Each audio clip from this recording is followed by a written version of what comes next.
This episode is sponsored by Kendo UI.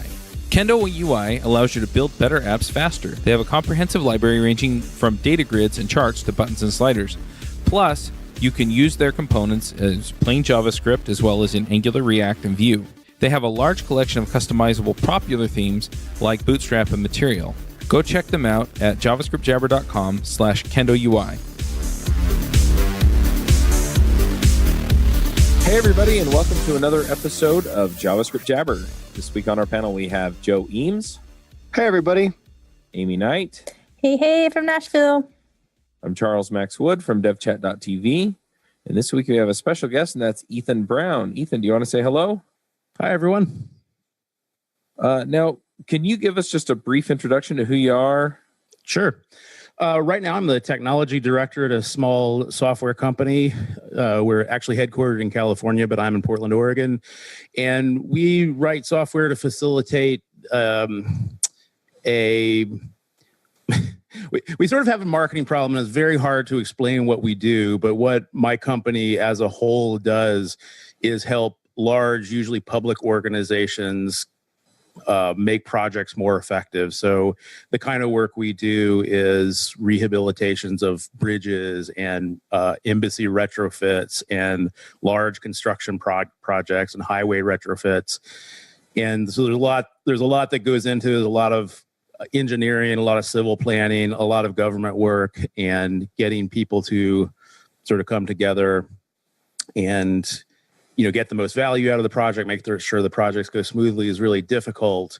And there's a methodology called value engineering that we use to help these usually public agencies improve value on their projects. And so the engineering team is writing software that helps facilitate that whole process.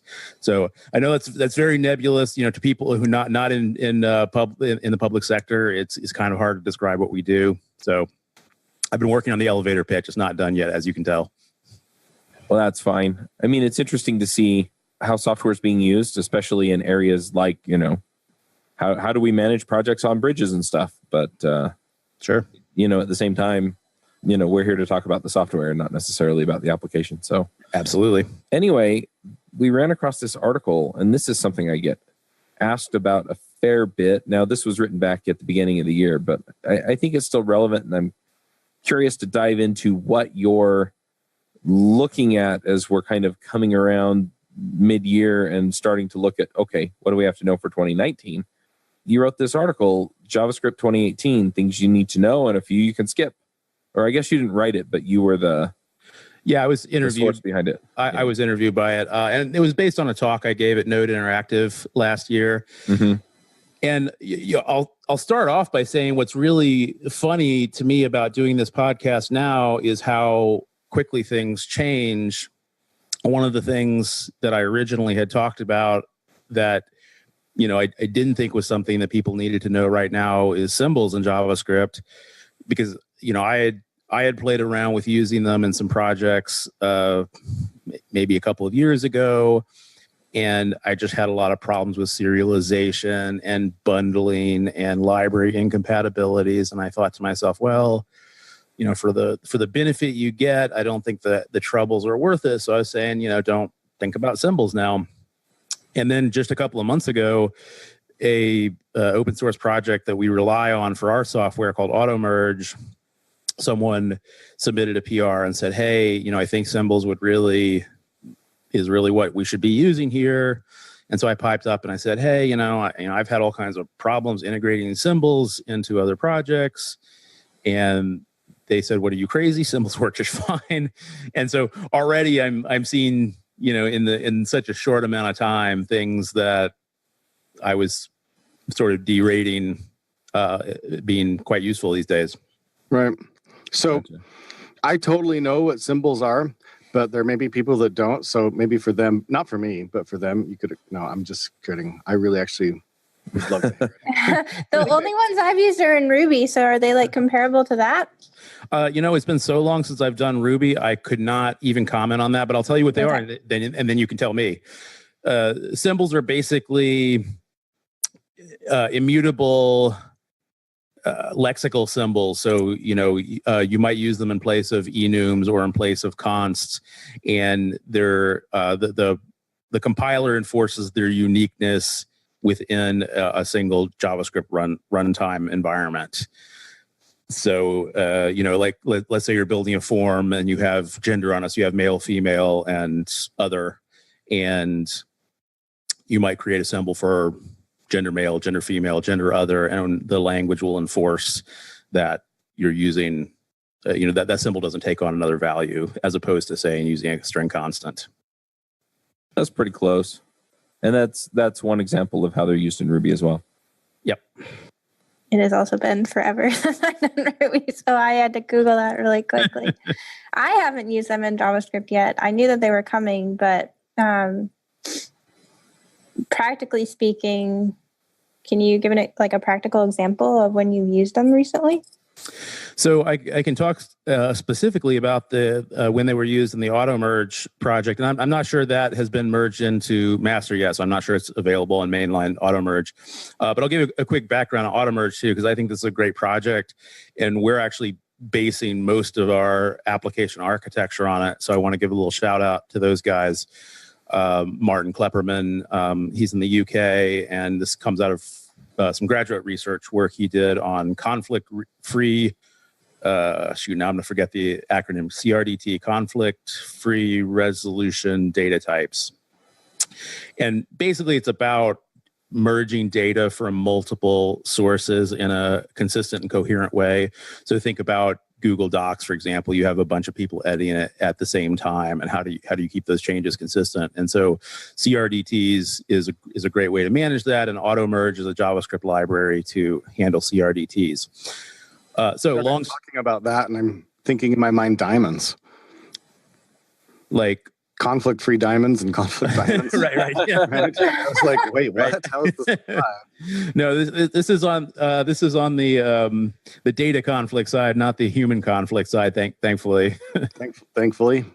So anyway, back to the subject at hand, symbols. Under the hood, Automerge uses immutable.js to enforce immutability, because a big principle of CRDTs is at the end of the day, you get an immutable object.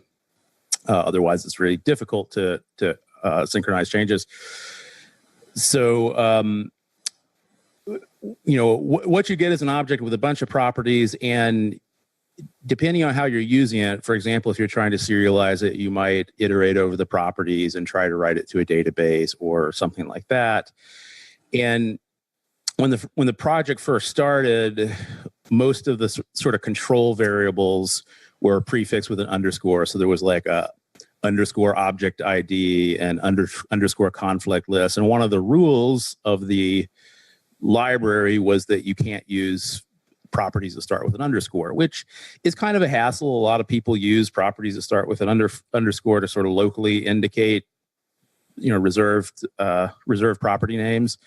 So this was sort of a point of contention with a lot of people who use the library, and I was one of them. And so my first take on it was, well, let's make those properties immutable so that, when we iterate over it or we try to serialize it, we don't, get those properties that are really part of the Automerge implementation into our data stores where it's not relevant. And so that happened. And then this other person, I'm sorry, I can't remember his name. I'd have to go and look up. He came along and he said, hey, what we should actually do is we should be using symbols for this. And so here's another interesting aspect of symbols in JavaScript. In an object, as we know, the keys to properties in an object has to be strings, but with the introduction of symbols, they can be strings or symbols.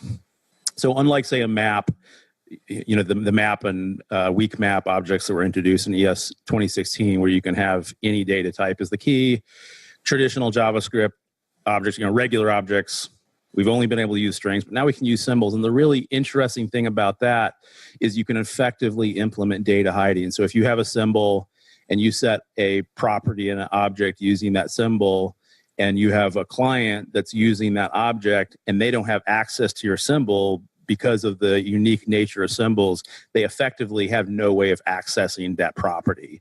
So, in a weird sort of way, we're getting back to, some of the data hiding that object-oriented programming in, more traditional OOP languages has had available forever, in sort of a, very typical JavaScript way. Any rate, long story short, Automerge said, hey, that'd be a great idea. That way we can take all of these, sort of internal bookkeeping properties that we're using in our objects and hide them and make it so the client can't see them by not exposing the symbols. And it turned out to work great. So that's a fantastic use. And before I move on, I'll also point out that this is also how JavaScript itself as a language handles enumeration. So enumerable properties have a generator that I can't remember the exact name, but basically they have a symbol property that specifies what the generator is. So they're sort of eating their own dog food in the symbol property department. Cool. Thanks for that example. Sure thing. Now, I kind of want to dive into, first of all, you put out a list, this is what you should know or should learn in 2018. I mean, where does this come from? Is this just what people are talking about where you hear them? Or... Well, I'll admit to, obvious myopia. I manage a team of engineers and I'm working on JavaScript projects. So part of it is, this is what we're doing. And I realize that's a local example, but I try to, I read a lot. I read a lot of blogs. I try to keep up with podcasts and I listen to what people are using or not using. So, I'm not going to pretend I'm all knowing, obviously, but I do hope that I'm staying on top of what I hear people talking about in the JavaScript ecosystem. And my involvement in sort of the JavaScript community waxes and wanes depending on how busy I get at work. Mm-hmm. So, it depending on when you ask me, I might have my finger on the pulse of JavaScript and I might not. That's fair. I mean, most of these are things that people are at least talking about. So yeah, let's just jump in on some of these. One that I found slightly surprising. I mean, people are talking about WebAssembly, but I'm not aware of anyone like really deeply using WebAssembly. Yeah, and we talked about this before a couple episodes back, and I thought kind of our takeaway was like the everyday developer probably wouldn't use it. So I was curious to see that being on the list. Why? That's a great question, and I don't know that I have a great answer for that. The reason I originally put that on the list, and I may have been bitten by the hype bug, is I just heard I heard so many people talking about it, and they're like, "Oh my God, WebAssembly is going to, change the way we write software on the web." And I think looking back, what I was really hearing is sort of the echoes of the JavaScript haters, because JavaScript has just gone through such a renaissance. It used to be the language everyone loved to hate on, mostly before ES6, and then along with ES6 and Node and React, a lot of people kind of got on board and said, "Hey, actually, JavaScript's a neat language. I really like it."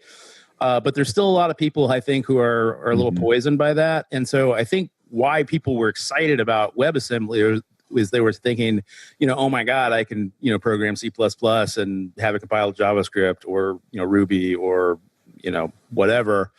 And you're right. I don't know that. I think the excitement has sort of died down. I haven't heard people talking too much about it lately. So if I were writing that, if I were telling that story today, I would not put that on the list.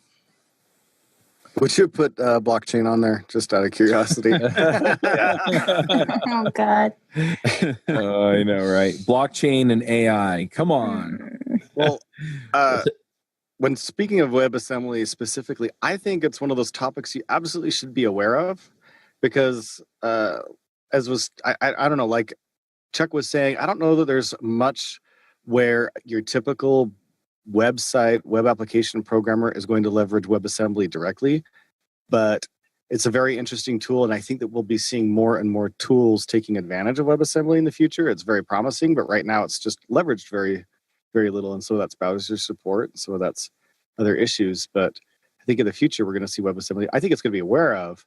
I just can't imagine something functional I would do with it. So yeah, I agree with that assessment. And, like I said, I haven't looked at it or played with it since I gave that talk. So, that makes me think of something else, with the exclusion, obviously, of blockchain. Would you, if you wrote this today, would you put machine learning on there? yes and no. Maybe, I guess, is the answer. And let me dive into that explanation a little bit. So to me, machine learning is not a particular language feature. It's more of an algorithm or a set of principles to solve certain types of problems. And I think it is more relevant to JavaScript now because I'm sure you all have heard that TensorFlow was recently released for JavaScript, right? Or at least a client API. So now I think the 800-pound machine learning gorilla is now a lot easier to use in JavaScript, and so I think we are going to see an acceleration of people doing AI and machine learning using JavaScript as at least as the client interface. We all know JavaScript is probably not the most appropriate language if you want to do CPU bound stuff. So you probably want to ship that actual computation work off to a more appropriate core or server or service. But right. the actual interface, I think JavaScript can be a fantastic language for doing that in. Right. Yeah. Agreed. It'll definitely be interesting to see where it goes. One other thing, just back to WebAssembly, is I don't think you were wrong. I think you were early.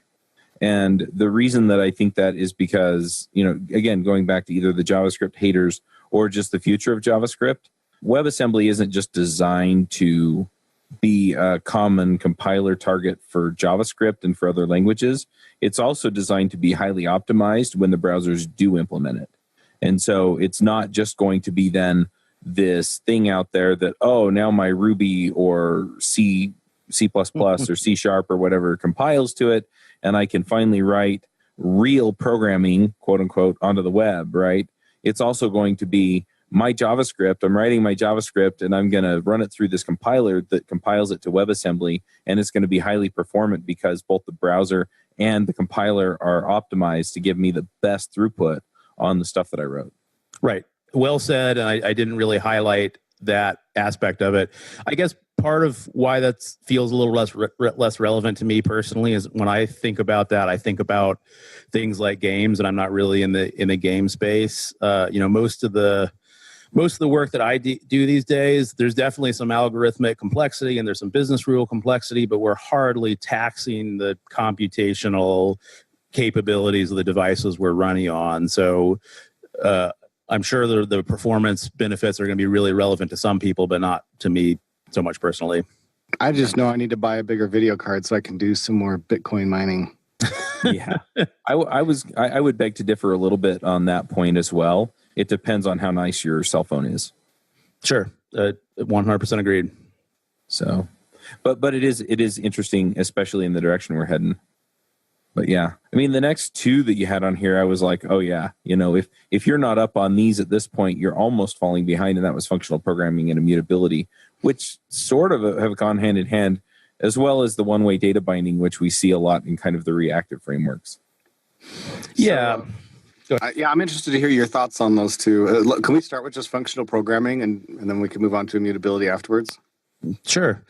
So I have a lot of thoughts on functional programming, and sometimes they're a little mixed. I was exposed to functional programming in the late 90s when I was doing my computer science undergraduate, and that had been around for 20, 30 years by then. So these ideas are not new. It's interesting to me that they're finally taking purchase and becoming a little vogue. And I really do credit JavaScript with bringing functional programming techniques to the masses. Certainly, it's not the first language to be multi-paradigm or allow you to program in functional language, but it's the first language that I really see the masses sort of cottoning onto it, and the hipsters being like, oh yeah, functional programming, that's where it's at. 10 years ago, you didn't see that. It was mostly relegated to sort of niche languages and academia. So I think that's great for the programming community in general. And I guess I would liken it to the way that Ruby on Rails really changed the way we do web development with, really strong tooling. And, I'm not a big Ruby person. It was never really my favorite language, but I can absolutely appreciate what it did for the discipline of web programming. And I see a similar thing happening with JavaScript, introducing functional programming to a brand new generation of programmers. Now, that said, I do think that JavaScript is something of a gateway drug and that it is multi-paradigm. And in a lot of ways, especially if you're a little older like I am, it is hard to get out of the imperative mindset because in a lot of ways, it is very natural. You think, you're writing a program to do something. We sort of decompose things into steps. And it is a shift in thinking to instead decompose them into essentially function call stacks. And I do like that you can do it both ways. And I guess I've been wondering lately if the optimal language or approach or discipline, if you will, is a hybrid of functional and imperative, but using each where they most make sense, instead of like wholesale going to a language like Elm, which, don't get me wrong, I love Elm. If I could switch everything I do to Elm, I probably would. But I think, what if that's a common feeling with a lot of people that dabble with Elm. It's like, this is so awesome, but I can't use it the way that it is because it can only be pieces and it doesn't work well as a piece. I need it to be everything. But if I could do everything that I want to do with Elm, I would love it. Yeah, absolutely. Yeah, I would agree with what you're saying because I think anytime that you can kind of understand the trade-offs of something and use the right tool for the job at the time, that's when you're going to get the most value. Yeah, I agree with that. But can I'd like to throw out a little counter argument here just to try to stir the pot a little. Stir the pot a little. Yeah, just a little bit. We don't have AJ on, so can't really get this pot stirred. Let's take functional programming. Now, I'm just going to take the side of somebody who doesn't like functional programming, right? And I'm going to use an example. I'm going to use an example here. Data structures and algorithms are constantly being touted as, hey, these are the kinds of things you should learn. You go get a CS degree, you learn this stuff. So people that don't get a classic CS degree, if you do a different degree or you don't get a degree, hey, this is something you should definitely learn. I did not get a degree. I programmed for like 15-ish plus years before I finally decided to sit down and learn data structures and algorithms. And in that time, I maybe could have leveraged that knowledge 3, 4, 5 times in that 15 years. And when I say 5 times, I mean like literally like for an hour or two, right, in that time frame. And then I learned them. I spent like a ton of time learning them and 300, 400 hours studying data structures and algorithms. And then 5 years, 7 years down the road, I think I've used them about twice, right? That like the specific knowledge, the other stuff that you just kind of like, hey, this is slower than this and that sort of thing. But I mean, really like learning data structures and algorithms. So I've heard some similar things on functional programming that it's like, hey, everybody that gets into it says it's great, but all the people who don't get into it or who dabble in it and just find it to be annoying comes about thinking, you know what, it's just more obscure syntax. And boy, well, the last thing I want to do is write my JavaScript to make it look like Lisp. So can you maybe like counter argue that? Sure. And, honestly, I don't disagree with you, or at least there's some things in what you said that I'm going to agree with and some things I'm going to disagree with. So let me start with data structures. I feel like I use data structures and algorithms every day, and maybe it's some like very common ones, but I do think the computer science background helps a lot. Just for example, tree-like structures and tree algorithms. Tree traversal is something, it's if I don't do it with every week, it's weird. Either I have, I'm putting stuff in a tree on an actual UI and I need to traverse that to get to something, or I'm dealing with a difficult Git branch merge, and there's always something that let me put it this way. If there were one data structure I would say you should learn if you want to write on the web, it would be trees. I also think stacks and queues are important. So I think those concepts are important. And I guess my counter argument would be you probably don't need to spend 300, 400 hours learning them. Maybe you just need a condensed guide of like, hey, here are the most important and relevant ones. And as far as algorithms go, I would say that, again, there are probably a handful of algorithms that you should probably know and be able to bust out by heart. Tree traversal is a great example. Don't bother memorizing sort algorithms because someone has written it better than you have. So I think you could, I think you can like pick and choose what's important to you and what's not.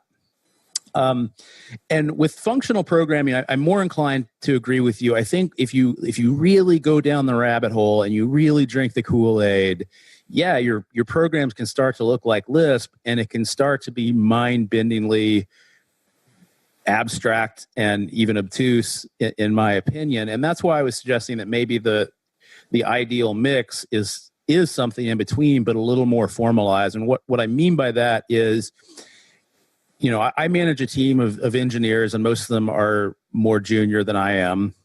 I actually just hired a senior engineer, so it'll be nice to have someone on my team who's can help me with the heavy lifting. But mostly it's people I'm at some level mentoring.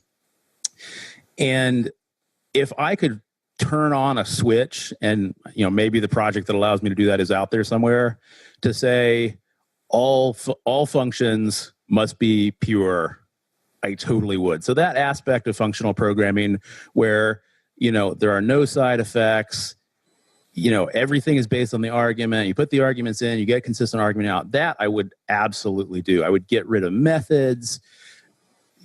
So that aspect of functional programming, I think, is gold. It helps for testing. It helps make things more easily decomposable. It helps people write better code, and it helps me look at it and say, oh yeah, this function is going to work in any situation because I can see everything that's going on instead of like dealing with all these side effects. What I would back away from in the functional programming department is that, if I have an algorithm that takes 10 steps, why can't I just write the 10 steps in a row as long as the function itself as long as the function itself is pure? I don't mind saying step 1, step 2, step 3, step 4. That's fine. This episode is sponsored by Sentry.io. Recently, I came across a great tool for tracking and monitoring problems in my apps. Then I asked them if they wanted to sponsor the show and allow me to share my experience with you. Sentry provides a terrific interface for keeping track of what's going on with my app. It also tracks releases so I can tell if what I deployed makes things better or worse. They give full stack traces and as much information as possible about the situation when the error occurred to help you track down the errors. Plus, one thing I love, you can customize the context provided by Sentry. So, if you're looking for specific information about the request, you can provide it. It automatically scrubs passwords and secure information, and you can customize the scrubbing as well. Finally, it has a user feedback system built in that you can use to get information from your users. Oh, and I also love that they support open source to the point where they actually open sourced Sentry if you want to self-host it. Use the code devchat at Sentry.io to get 2 months free on Sentry's small plan. That's code devchat at Sentry.io. Well, and I think that's the discussion again, right? Is that a lot of the people that I hear talking about functional programming, they either talk about why they hate it, and so it is these aspects of Lisps and things like that. Closure script. I like these aspects of Elm, but I didn't like the syntax or whatever. And then the other end of things where people just go all the way down, and it's like, well, you have to do it this way. And if we're really having a real conversation about it, it's like, look, in my day-to-day life, what aspects of functional program do I really care about? Right. And what aspects do I not care about? What things are going to pay off for me and which ones aren't? And sure, there's a certain level of experimentation I think you have to do to figure that out for you and the way that you code. But at the same time, I mean, for a lot of the easy wins, it's already been discussed, right? And so you're talking about pure functions with no side effects, and right. I can't remember all the principles that go in behind it, but you're looking at some real trade-offs here. And so it's like, okay, if your code is complicated in this way, then writing purely functional programming is going to give you something that decomplicates some of that stuff. But you have to approach it in a different way. And so I mean, that's the thing that I like about the idea of, things you should know in 2018 is it's not, you have to go all the way down the path. It's, hey, get to know this year. And if you dig in a little bit, you spend a reasonable number of hours or build a project or two using functional programming concepts, then you can say, okay, this really simplified things in this way, but I really didn't like this particular aspect of it. And you can make a call on your own projects. Yeah, I agree with that assessment. It really is about having the tools in your toolbox. And I think some of the functional programming tools are really good. And then some of them, maybe they'd be really good if you really invested in them. I'm thinking about things like, languages of natural occurring and monads. Maybe if you really bought into that and everyone on your team was conversant in that way of thinking, it would work out great. But it's such a high bar to hurdle, I think, with most programmers. So I want to jump back to your whole answer to the question. I was really on board with everything you said right up until you mentioned Git merge conflicts that my brain sort of screamed and hid inside of my head. When it comes to functional programming, I do find that there's a lot of promise in there. And I do think that as developers, we are being, if nothing else, I think we're being dragged kicking and screaming along the functional programming paradigm because we're seeing it crop up in a lot more places. And I'm sure we can discuss, as we discuss immutability and all the places where immutability is actually starting to pop up, like state management in our frameworks, the flux patterns and all their derivatives that are coming out for all the frameworks. These have aspects of functional programming that go along with them. And RxJS is yet another example of that, that we're starting to see functional programming just show up in places where we may not realize it. And to compare back to my original example, right, of data structures and algorithms, again, it was somewhat of a misrepresentation to say, I didn't use a single data structure or algorithm. Obviously, if you use an array, you have a hard time programming without using a data structure, right? Sure. I found that I picked up the 2 or 3 things I kind of needed to know about data structures and algorithms just as I was working along with jobs. I learned what a binary search was fairly quickly, fairly early on. And then I think I implemented that a couple of times by hand for various reasons, where it wasn't whatever I was searching through didn't already have that, it didn't already exist. And whatever I was utilizing, or again, tree traversal, right? Like you said, I think it's hard to get too far along in programming before encountering a tree at some point and needing to traverse it. And so oftentimes those algorithms in some ways are sort of self-discovering too. So I think in the same thing and I guess as I was programming along in my junior years, I was also just encountering seniors who were talking to me about, we got to use an index on this database table so that we get a binary search. And I'm like, well, what's a binary search? Then somebody explains it to me. So I'm like, oh, okay, now I just sort of get it. And tree traversal the same way. So I think we're seeing a lot of the same stuff with functional programming as these tools come out more and more that we utilize that have these paradigms with them. That's not to be said that there really isn't a lot to be benefited from by taking a serious study of functional programming. We had Kyle Simpson, that's his name, right? Getify? Mm-hmm. Yeah. On, and he talked about his functional programming book. And so I actually immediately went out and bought it. And I really like his approach because he kind of starts off for the front in this beginning where he shows 2 algorithms, one written imperatively, one written functionally in JavaScript, and says, contrast them. And I look at that and I'm like, yeah, the imperative one's definitely better and more readable. And he says, by the end, you'll be able to read, this book, you'll be able to read the second one as fluently and as easily as you can read the first one. And then you can obviously, again, as we discussed, decide at the time that you want to do something, is this the right tool to use or is it not? And in today's world, we might take a choice a lot of times to say, well, I'm going to use imperative because I'm working with other developers who may not be as comfortable with functional, but those times certainly can be changing. Well, I just also too, if you ever are feeling super opposed to something, make sure that you've given it a fair shot before you shoot it down, because I tend to see a lot of the people that are opposed to it haven't really given it a try yet. So try to keep an open mind. That's the only reason I keep seeing DC movies. I've been debating on saying this, and I'm just going to share it, and then you can go ahead, Ethan. But a lot of the reaction that I see to things like functional programming and immutability are for the same reasons that I see people react to things like React and Vue, and that is that they're skeptical of the hype cycle, and so they don't try it. It doesn't fit into my current paradigm, and it's highly hyped, and so I don't know if it has real value or if it's just super popular for the next few months. That's why I like Kyle Simpson's approach, because he's like, it's a very practical approach. And I mean, I would love for someone to find me and point out a way where not using pure functions is going to make your code more testable, because it's just, I feel like it helps. I mean, that's just a super easy thing you can do without, going all in. That's going to make your code a lot easier to maintain, a lot easier to read, way more testable, composable, and I'll shut up there.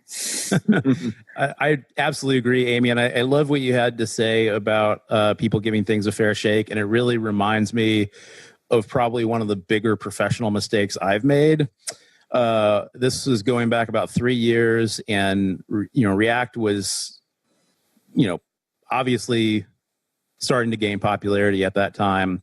And I had a couple of younger programmers on my staff. I was at a different company, and they kept badgering me like, oh man, you got to try this React thing. It's really good. And I tried it, and I was like, oh, mixing HTML and JavaScript, that's just gross. Why would you do that? And I just sort of like, I said, no, I don't really want to do that. Let's not do that. And everyone went on board because I was in charge, and I wasn't trying to be a jerk about it, but at some point I did have to make technical decisions. And then a friend of mine said something that turned out to be very pivotal for me. He said, I absolutely get it with React. You have to try it 3 times and give up 3 times before you get it. And whether that stuck in my head and it was sort of a self-fulfilling prophecy, or whether that's an actual incredible bit of wisdom, that's exactly what happened. I tried 3 little pet projects, and every time I ended up, I was like, oh, this is horrible. Why would anyone write software like this? And I gave up. And then that 3rd time it clicked. And the reason I say this was one of my bigger professional mistakes is once I saw how good it was and how the team really wanted to do it and how it would work best for them, we ended up rewriting probably 80,000 lines of, we were using Vue. We had decided to go with Vue instead of React because it is much more familiar to an old dog like me. And so we ended up, I cost us 80,000 lines of code, and heaven knows how many man hours, just because I wasn't, keeping an open mind and trying hard enough to understand a new concept on the block. Did you pay your employer back for those all that lost money? Fortunately, it does not work that way. I think if we're all being honest, we could all say that about something we've done. Sure. Can I diverge into a personal story here? I actually have an experience where it was very direct. I wrote a bug that way back in the day before the internet was really much of a thing. It was dialing this place and downloading data in a loop, and we got charged significantly. And overnight, it racked up like a $1,500 bill, which in the late 90s was more than it is today. But certainly to my employer, it was a huge amount. And boy, were they in a big tizzy over that. Yeah. We've all got stories like that, I think. Yeah, for sure. I identified a lot with what the example you're talking about with when I first learned automated testing, right? I had a lot of resistance. No, I wouldn't say a lot of resistance, but I had some resistance to it when I first learned about it. But we just did it as a team, so I was forced to. That first time, an automated test saved me 3 hours, and it turned a 3-hour task into a 20-second task. It was like, oh my gosh, what have I been missing? Anytime, any attitude that I had different than this is the best thing since sliced bread was completely ridiculous. Absolutely. Yeah, on that too. Automated testing is another great example, because here's my pitch for automated testing. If someone asks me why should you do automated testing, it's if I get a new developer on a project and I can sit them down and there's a comprehensive suite of automated tests, it makes them feel so much more comfortable to get in there and do what they have to do, which is experiment. You have to try things. You have to break things. You have to be not afraid of failing. And automated tests really provide that safety net. So at the end of the day, you're like, okay, I tried a bunch of things. and I'm confident that this is not going to break anything else because it passed all the tests. Mm-hmm. All right, we haven't really moved on to mutability, No, right? we haven't. Let's move on to immutability. We got to get moving here. We're going to be on the podcast for 4.5 hours. All right. Well, I'll jump in and start. So I resisted. Immutable is another thing that I resisted at first, and this one didn't take me as long to realize the benefits of. And part of it is that confidence you get if all of your data structures are immutable. It makes you a little more confident to be like, oh, I'm going to try this thing because I know I can't mess things up too badly because I'm just creating a new object. It's a variation on the old object. And my other concern, of course, was related to performance. I thought, is this going to be efficient with respect to memory? Is this going to be efficient with respect to processing? And now that I've done it for a while, I realize that JavaScript is pretty well tuned to object comparison and linking. So I think it may not be efficient in every language, but it's certainly efficient in JavaScript. The one downside, the big downside, I think that still exists for immutable that still bothers me is that it is syntactically awkward in JavaScript. Like God bless immutable.js for giving us all of these, handy helper functions, but it's still not as natural as using JavaScript's built-in syntax to do it. And so, in our reducers, in our project, sometimes we have these reducers that's just this, snarl of curly braces and object spreads and splices. And again, I'll give another pitch for Automerge. One of the interface that Automerge gives you basically is you take an immutable Automerge object and you say, hey, I want to make some changes on this, and it gives you a function, or you give it a function rather, and it gives you a mutable copy of that object, and you can do all the normal mutable stuff you can. It records all those changes and figures out how to do those in an immutable way, and then gives you the object back. And since we switched over to doing that, it really became crystal clear for me how much easier it is to do basic data manipulations in a mutable fashion than in a mutable fashion. And I'm not saying that immutable is bad. Immutable is great. What I'm saying is we don't yet have good natural language syntax for doing it. And I think Automerge really helped me realize that. And this is, again, like another reason that Elm might be great, because it's sort of built in there. So that's what I have to say about immutable at the moment. Sounds like nobody has anything really to add. I mean, you've pretty much summed up my experience with it. So, yeah, it was a really weird concept for me when I first encountered it. Of course, I encountered it easily 15 years into my career or 12 or so. So I already had a lot of thoughts when I first encountered the concept of immutability and immutable data structures. I was just like, this is stupid. Why would I make a copy of some huge structure just because I wanted to change the first name of this random, one of 500 data points in the whole structure? Why would I create a whole new copy of that? But when you actually see the performance benefits laid out, it's one of those great examples of many things in life that is unintuitive, but it's irrefutable when you just get a reasonable amount of data in front of you. Yeah, absolutely. And, for those of us who started our programming career in C, for example, where we actually had to manage our own memory, it does seem absolutely insane. But once you get used to it, it's great. Yeah, well, I think to Joe's point as well, when I first came across immutability, I mean, I took a class in college, and I think we went over it really briefly. But it wasn't just, this is a really dumb way of doing this, but they were always trivial examples too. And so there was not a whole lot of downside to doing it the normal way. And so it's once you really see, oh, I'm doing all of these operations, and hey, look, my memory doesn't go through the roof. That's where it pays off. That's where you're really seeing it and going, oh, okay, I kind of get it now. And even if you don't completely understand why it's saving you effort in memory management and things like that, you try it out, and you try it out on a real scale, and then you really understand just from watching what it does. You can say, oh, okay, I at least see the payoff, even if I don't understand how it works. Absolutely.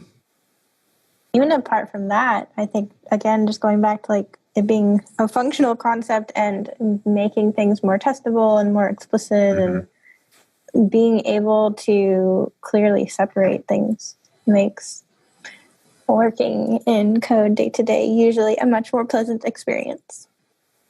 Well said, Aimee. As I'm working in a system that is not a super pleasant experience.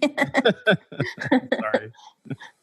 It's called legacy code. It means it's at least a week old. I had this conversation actually with our PM this morning, and what is actually the equivalent to a year? What is a code year in normal time? Because 7. what exactly constitutes a legacy application? Is it 3 years old? Is it 4 years old? In all The seriousness, time warp is 7 times. That's a really, really, really good rule of thumb. I've seen it published in a lot of different places. okay. So if your code is 7, if your code's a year old, you can act as if it's a product that's actually 7 years old and hasn't been touched or updated in 7 years. That makes sense. I mean, I'm really not saying this from like a trolling. I'm not trolling or anything. It was a very serious conversation that I was having with them this morning. So. Right. No, the same thing goes for like. Sorry. Okay. I was just saying the same thing goes for like if I buy a computer and it's a year old, it's like driving a car that's 7 years old. Yeah. All right. So if my computer's 5 years old, it's a 35-year-old car. Nope. Michael Feather says that legacy code is any code that exists without tests. Yeah. I think legacy code is one of those weird things. I'd say it's legacy code's any code you're afraid of. I like that definition. Well, and all of these things tie in, right? I mean, if it's old code that nobody around you has written, then you don't even have access to the brain that generated it. If it doesn't have tests, then you should be afraid, right? Especially if it's complicated, because again, you don't have any guarantees. And so it's all of these things that play into it. And I really like the idea, even though it's imprecise, that it's code that you're afraid of. Yeah. There's a really great Dilbert series of cartoons about somebody writing a really horrible system of spaghetti code, and that was their retirement plan because the company could never fire them. That's about right. It was something mission critical, and they'd written it terribly, and nobody wanted to touch it, so the company had to keep employing that person. kind of interesting. Yep. But I mean, like, I've seen plenty of examples of stuff where when I'm writing it and I'm in the middle of it, I know it really well and it's great, and then I come back to it later on, I was like, oh, this is terrible legacy code, right? But I think there's a really great quote I heard a little while ago that's very applicable to this, and that is, if you're not embarrassed of who you are 6 months ago, then you're not growing enough. That is so true. Great quote. Oh. Yeah, my version of that, because I don't really feel shame over the code that I wrote a while back, but I definitely look at it and say, I wish I knew then what I know now. Mm-hmm. Yep. So I'm going to push us on to the next point in this article, mainly because this is another one that I was really curious about. And I see this structure coming up. It's the one-way data binding, and you mentioned Flux and Redux, and, Angular has its one-way data binding now. But a lot of this came out of stuff around both data stores and around things like shadow DOMs and things like that. So there's a lot of other stuff that tied together with that. And so I'm wondering, how do you tease this out from the other crazy stuff that came out around the same time? Yeah, I mean, that's tough. There's been a big explosion, and obviously, MobX and now MobX Tree are also providing a variation on that pattern, which is a lot less like one-way data binding and a lot more like Vue, where it's really one-way. My understanding is it's really one-way data binding, but it makes it seem like it's two-way. So I guess, there is part of me that, remembers my Vue days and thinks, oh, actually two-way is really nice. It's really nice. If I need to update something, I'll just update it. I'll update it wherever I am. It's fine. And, let the infrastructure figure out what that means and where that needs to be changed. And I think in an ideal world, maybe that would be better. But what I really have loved about Redux, and I'm still stuck on Redux. I haven't adopted or switched over to MobX, and I don't think I'm going to, is the way it does encourage you to think what I call whole application thinking. So, we've got a big single page application with a lot of functionality and a lot of different areas and a lot of pages. And if I am writing a reducer that's going to make a change to state, it sort of forces me to think about the whole application. And while that may seem crazy making, as in a bad thing, as in it breaks your capability to reason about smaller chunks, it doesn't do so in a way that I have to keep all the details about the whole application in my head. I just have to say, all right, I'm looking through this state tree and I'm finding this thing in the state tree and I want to change it in this reducer. And it forces me to understand the structure of the entire state tree. And that, I think, is a good thing. That has helped me and my developers be a little more aware of how the application sort of hangs together and interrelates. And so that's really been the win for one-way data binding for me. I will say that when I first encountered Angular and had that little AngularJS, the old version that had two-way data binding, and had that little demo where you put the form on the field and you two-way data bind it, and then you type and it shows up in the binding underneath and the H1 tag, and you're just like, of course, if you started programming a few years ago and you came up with frameworks, you probably don't have that opportunity to have that same experience of been doing something in the web the crummy, sucky way forever. Then somebody comes out with this, look at what I did. And you're just like, oh my gosh, this is so cool. And it wasn't until later on that we realized, well, it also caused some performance issues, but man, it was genius at the time. Yep. All right. Well, Aimee, do you want to give us your picks real quick? And then we can either keep talking or wrap up. Yes. So I have one that I've been saving for a while because I thought it was hilarious. Good April Fool's joke, maybe. So everyone's heard of Prettier. This is something called Pettier. So it's basically the same thing, but it's going to arbitrary. So the README says Prettier config that randomizes options and arbitrarily switches between spaces and tabs. So I thought that was pretty funny. Oh, that's awesome. And worth a pick because, you got to keep things lighthearted sometimes because things get serious. And yeah, it's good stuff. And that's it for me. Awesome. I'm going to jump off. So bye, guys. Sorry, I have to run. Thank you. Toodles. Bye. All right. Well, do we want to keep going? I'm happy to keep talking. I just didn't want to dominate the conversation. No, it's fine. It's definitely been fun to just dive into these and say, what about this? Or, express difference of opinion. And I think that's the other thing is if you talk to a bunch of people, you're probably going to hit several of these, but they may have different opinions about some of this stuff.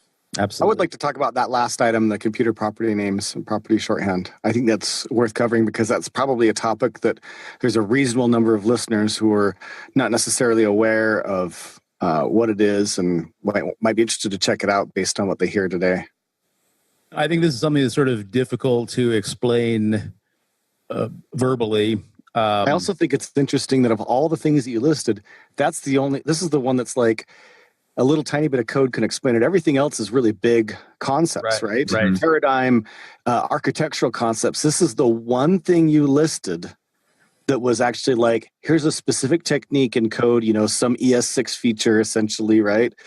Why was that the one that made your list that's like that, where everything else was something big? Sure. That's the one that got on there because it's the one that I didn't see enough people using. I was looking at people's code. I was looking at, source code of NPM packages. I was looking at the code my developers were doing. And so many times I had this experience of your code could be simpler and easier to read if you were using computer property names, and I just don't think you're aware of it. So it sort of got on there just because I didn't think people were using it enough. And I've really been enmeshed in my project for the last few months. So I don't know if in the last few months, like everybody's gotten the memo and now it's everyone's favorite thing. But I hope I did a little part in getting people to realize the expressive power of that. Right. And I'm going to attempt to describe this. Please do. So we need a little explanation. Yeah. So essentially what we're seeing here is that you have objects, and when you create the object, so he has a const name, and the value is, and forgive me because I haven't watched or read Game of Thrones, so I'm probably going to slaughter this name. But Daenerys, yeah, that's right. and then below that, And there's that's another the string. It's a string. It's a string, right? Yep. It's a string, and yeah, it's just a constant name, and then you got another const chars or characters. And in this case, I guess it's movie characters or TV characters. And it's an object. And then you've got square braces around name. And then it takes another object or name colon. And then, yeah, anyway, you can go look it up. We'll have a link in the show notes. But yeah, so I'm guessing then that it assigns the name as, the string name, which is Daenerys. And then it, assigns the role as just the static string that you have there. Right. It essentially is a way to dynamically name properties in a literal object. So when we say object literal, it's not an object that someone gave you in a variable. It's an object literal that you're creating with your curly brackets. And normally what we put before the colon is the name, and the name is literally the name that you see. But if you put square brackets around it, it's going to interpolate that. So if it's a variable, it'll say, oh, what is the string value of this variable? And it has all kinds of nice implications for dynamically constructing objects. So for example, if you need to construct an object with some property names that you don't necessarily know at design time, it's something that's provided by the user or provided by an algorithm, or coming from a different project, you can dynamically create those in a really compact way. And again, it is hard to explain verbally, so I would recommend looking up computed property names. Right. Yeah, I think it's important for the readers, even though you're just going to have such a hard time just trying to listen to this to get this. But what we're talking about is like when you say name as a name value pair, right? The name is the part before the colon, the value is the part after the colon, and that gives this computer property names gives you the opportunity to make the name, the part before the colon, be derived by something at runtime rather than at design time. And when you see the code example, what's great about this article, this is an article everybody who hasn't checked it out should definitely check out, because it's a super short read, right? Especially if you skip your preamble and just get right into the list, because each list item is like a paragraph. Four sentences, really good explanation and talk about each thing and why it's important. And then again, there's just that one last thing is the only piece of code. So it's a quick read. It's a great thing to check over. And just seeing that code is like a really nice reminder of, oh yeah, I can really do this stuff. And this really comes in handy if you want to use an object as a, like a map or a list of name values, as a collection, right? An object as a collection, and not just as a thing with a set of properties, because there's reasons why it's better to have an object be a collection instead of an array. We default to using an array when we're talking about a collection of things, but oftentimes an object is a better structure for a collection of things, where it could be a collection of name value pairs. And there's a couple different terms. Map is one of the data structures that matches this thing. We don't usually use objects as a map, but that is something, and so this is a great feature for when you're trying to use an object in that manner. Again, here that shows my my lack of experience with data structures and algorithms, because there's a name for this kind of data structure, and I think it's map, right? Yeah, I mean it has all map, hash. Yeah. Yep. Dictionary, associative array. Yeah, and there are some subtle differences between some of them. And then they just came out with the set thing in JavaScript. AD, yeah, has this again subtly different as well. But anyway, great article, great read. This code is pretty cool, this little part about the computed property names, and I 100% agree. This is the kind of thing where it can come in handy, and knowing about it and being able to use it could be really helpful. Yeah. Well, it makes your code concise, and you look at it and it's like, okay, I get it. Yeah, totally. Right. And I don't want to take too much credit for this article, so I want to give a shout out to Michelle, who actually wrote this based on an interview she had with me. So, let's give credit where credit is due. She's the one who sort of put it in a very digestible format. Yeah. Sweet. Cool. Yeah, and just for the folks who are hearing this, there are also a few things not to worry about. And I don't know if we want to dive into those. We talked a little bit about symbols, and there are two others here that are, if you know what they are, it probably doesn't surprise you a whole lot that they're in there. And, specifically with JavaScript, it just doesn't really, none of these are really kind of the state-of-the-art way of doing things anymore, if they ever were in some of these cases. So, sure.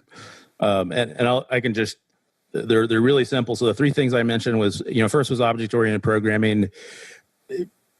OOP paradigms don't play as nicely as you might think in JavaScript. And I think there are a lot of people that are starting to feel that OOP was always a little overhyped in the first place. So I would be looking to different paradigms.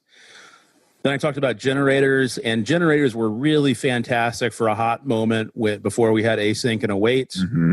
There's still cases in which they're useful, but they're really, really rare, and I haven't run across one in at least a couple of years, and I don't think I can even remember the use case I had for them. So I wouldn't worry about generators unless you run across one of those use cases. And then we talked about symbols, and I think I might be relaxing my opinion about that. I think maybe the world is ready for them now. Well, some of these things too, like generators was a spec for a long time. And I think what really happened with what I've seen is that by the time people actually understood generators and were starting to use them, async await had come around. Yeah, exactly. And so it wasn't necessarily that it was a bad feature or a useless feature. It just took people a while to kind of get into their head what generators did. And by the time they did, async await was just a better way to do 99% of the things you were doing with generators. Yeah. And stuff like that. Sort of the one thing that generator can still do that async await can't, or at least can't elegantly, is if you need to essentially create a function that never stops returning values. If you need to, like, say, generate Fibonacci numbers, generator is still going to be a good choice for that application because it doesn't have a end. Really, it'll just keep going. Yep. All right. Well, let's go ahead and move off to picks. But before we do that, do you want to just tell people where they can usually find you online? Sure. Probably the easiest way to reach me is Twitter. So Ethan R. Brown. And yeah, I would say that. And I don't tweet a lot, but I pay attention to tweets. So if you tweet at me, I will respond. Awesome. All right. Well, let's do some picks. Deploy more, pay less with DigitalOcean, the simplest all-in-one cloud computing platform for developers. Scale and run cloud applications faster and more efficiently with effortless administration tools to robust compute, flexible configurations, networking services, real-time alerts, and rapid provisioning, while enjoying industry-leading price to performance with a flat pricing structure across all global data center regions at any usage volume. Spend more time building better web apps and less time worrying about managing infrastructure with DigitalOcean. Build your next app on DigitalOcean. Get started with a free $100 credit at do.co/jabber. Joe, do you have some picks? Woo, you bet I do.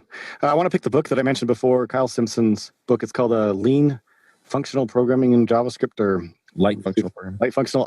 Thanks. Or functional light. I always get the words mixed up, but now You're right. There it is. Functional light.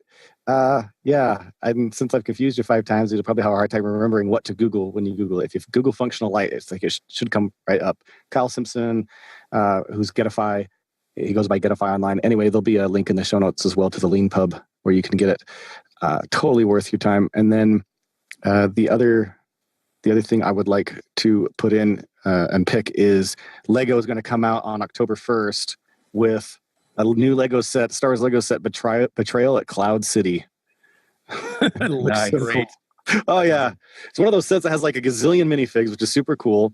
It's got a small Slave One Boba Fett's ship. It's got a small one of those. I have the really really big one, but it's got a small one of those. And then remember the ships that the people that they flew, those weird red ships that had two pods side by side that were connected. One of those, and then of course the chamber where Han Solo's turned into carbonite. And oh my gosh, the number of minifigs is just overwhelming. There must be 20 or some odd, like Leia and Han and stormtroopers and C-3PO and Lando, Vader, Boba Fett, R2D2, Luke. It's probably Ugnaughts. Yeah. Yep. According to comicbook.com, it has 18 minifigs in it. Oh, nice. Yeah, that's just so beautiful. 18 minifigs. So $350, unfortunately, but I'm still super excited about it. I already ordered my Hogwarts Castle that just came out a week ago. I already ordered me that. Should be arriving here soon. Like the second biggest Lego set ever. The Hogwarts Castle. Super excited. Anyway, those are my picks. That's great. Yeah, I'm trying to decide how sad it is that I can tell you what Joe and my 13-year-old have in common. I think it's a beautiful thing. Yeah. No, I enjoy this stuff too, so definitely. I've got a few things I'm going to shout out about. I'm not sure how much I've talked about it, because I've talked about different things on different shows. But life for me for this last, probably since the beginning of the year, has really been up and down. Some things really down and some things really, it's like, oh, I feel better today. And anyway, I've been doing quite a bit better over the last few weeks. The folks that deal with me on a regular basis, Joe's one of those people, probably have a better idea about how that's gone than others. And I actually took June off from recording podcasts because things were so just emotionally hard for me. But over the last week, I listened to a couple of books on Audible, and they really kind of helped me come around to a few things. And I guess I have a healthier outlook on a lot of this stuff. I think the biggest thing this year was just my dad passing away in April. But anyway, so these two books I listened to on Audible really kind of helped me kind of get out of what was left of the funk I was in. The first one is The Traveler's Gift by Andy Andrews. And it's a terrific book. Basically, this guy kind of hits rock bottom, and he has this experience where he essentially travels through time, and he meets different historical figures, and they each give him a life lesson. And anyway, really interesting. These historical figures are at different pivotal times in history. And I'm also gratified to say that as he kind of comes around in each setting, I was able to guess who the historical figure was in all of the ones that had historical figures in it, except one. So that made me feel good too. But anyway, terrific book. If you're looking for kind of a, it's not buried deep at all. He reads the lessons, out loud as part of the thing. But anyway, terrific book. And then the other one was The Shack. And that one's by William Paul Young. And on Audible, it actually has a couple of interviews with him where he explains where the book came from and some of the background to it and things like that. But again, it's this hero's journey kind of thing where, this person kind of goes through these things to overcome their own issues. And if you've seen the movie, you kind of get the gist. I really don't want to spoil it for anybody. But yeah, just incredible books. So I'm going to pick both of those. And then one last one that I'm going to pick. And I think this one was picked on the Vue podcast. I'm not 100% sure on that because I record like 9 podcasts every week. But so it might have been on the Elixir podcast. I'm pretty sure it was on one or the other. But I was homesick yesterday from church and stuff. And so I was just flipping through Amazon Prime and ran across The Expanse, and somebody had picked it on one of the shows. And I thought, oh, I'll check it out. And I'm about halfway through the first season. Really have been enjoying that. I don't know if I would let my kids watch it, not because of any content per se, more that it's just kind of dark settings. And so it gets a little bit intense. But beyond that, it's a really, really good show. I've really been enjoying it. Of course, it may change in future seasons, but it sounds like it's still going strong. So anyway, those are my picks. Ethan, do you have some picks for us? I do. And thank you. Is it Charles? Do you go by Charles or Chuck? You can call me Chuck. Thanks for those picks, Chuck. And I'm really sorry to hear about your father. My condolences. It's interesting that you talked about your emotional state, because as I was preparing for this podcast this morning, I was sort of in a funk my own self, and I've got a lot of things going on in my life, and I had to really psych myself up for this. I'm like, oh my God, I hope I can be entertaining and articulate, and when I just feel like being in bed all day kind of thing. So I think it's interesting that in nerd culture, we don't really talk a whole lot about emotional state and its impact on our work and our lives. So props to you for bringing that out there. And you're welcome. And sort of along those lines, it made me think of a pick that I hadn't thought of before. I read a fantastic article in the New York Times recently titled humorously "Jocks Rule and Nerds Drool." And it's sort of talking about the near flip we've seen in the cultural place of jocks and nerds, and that now we're seeing more nerds sexually harassing people and behaving badly and sort of being on top of the social pile. And on the flip side, you have people like LeBron James who are like, hey, I'm going to start a school because I think people should get an education. And I just thought it was a really interesting take on it all, and a sort of a sobering lesson for those of us in the tech community that, just because we were picked on in school, doesn't mean we can flip and become the bad guys. We have a responsibility to be kind and gentle as well. So it was a really great article. I'm going to post it in the links. And then my other two... Can I just pile on that one really quickly, because I completely agree. And we see this in our political discourse as well. Well, they did this thing bad, and so we're going to respond in kind. And absolutely. I mean, it's an us versus them thing that's not healthy, that we see in a lot of debates out there. So if you see somebody as different from you, even if they're being a jerk, take a look at yourself and make sure that you're not mirroring what they're doing, because it's not going to help. Absolutely. All right, and on to my nerdier picks. I didn't have time to think about some really thoughtful ones, so I'm just going to throw out some old standards for me, some things I don't know that get enough recognition. First, Dr. Axel Rauschmeier, everything he writes about JavaScript is spot on, and I really appreciate his concise, clear, and 100% correct explanation of JavaScript concepts. So his blog for me is required reading for JavaScript developers. And then lastly is a press called Cooper Press, and they do a lot of weekly newsletters. They do JavaScript Weekly and Frontend Weekly and Node Weekly, and all these weeklies are like an email list delivered to your inbox. And I just want to give them a shout out because I think they're really well curated, and it's sort of my one-stop shopping for JavaScript and web development news and Node news and everything. So I think you should subscribe to some of their newsletters. Yeah, Peter Cooper, who started Cooper Press, he was an original panelist on this show and on Ruby Rogues. So, nice. Yeah. I did not know that. I'll have to go back to the archives. Yeah. And I've known him for years. Terrific guy. Nice. All right. Well, did I ask where we can find you online if we want to? Twitter's the best way. Ethan R. Brown is probably the easiest way to get in touch with me. Awesome. All right. Well, thank you for coming, Ethan. Thank you for having me. All right, we'll wrap this one up, folks, and we will have another episode next week. All right, thanks, Chuck. Bandwidth for this segment is provided by CacheFly, the world's fastest CDN. Deliver your content fast with CacheFly. Visit CACHEFLY.com to learn more.